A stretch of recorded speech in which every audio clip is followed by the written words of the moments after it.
Mexican border all the way to Canada, and tonight it is focused on Idaho's backcountry. That's where the rider says he saw a man who looked like the kidnapping suspect and a girl matching the description of his victim.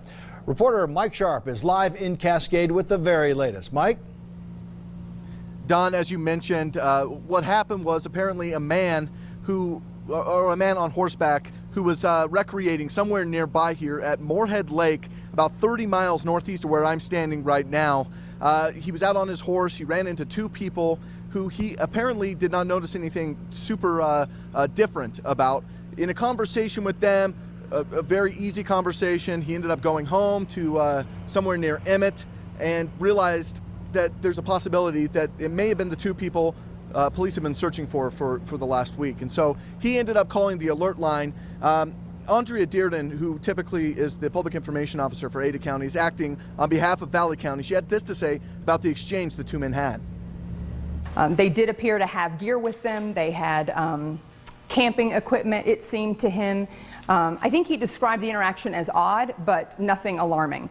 When he got back to his home, I believe he lives in Jim County, when he got back to his home and saw the reports about the Amber Alert, he did think that, you know what, they look pretty familiar, and in fact they could have been the people that law enforcement is looking for. So he reported that to the Amber Alert tip line. We'll make sure that everyone's safe.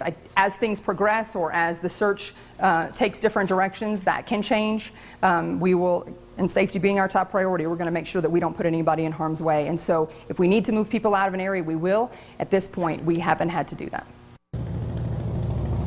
Now, you heard Dearden mentioning the fact that they haven't made any major shutdowns of the area near Moorhead Lake. If you look behind me, hundreds of vehicles have been driving by, recreators that are still planning on going out and enjoying the outdoors near here. If you're heading out there, if you have family that's heading out there, they're saying you don't necessarily need to be concerned. It hasn't been confirmed that this is DiMaggio. What you do need to look for is if you notice somebody looking like Hannah or DiMaggio, don't approach them. Make sure you call police. And we do have a tip line number. That's 208-382-7191 if you do come across anybody or have any information about this case.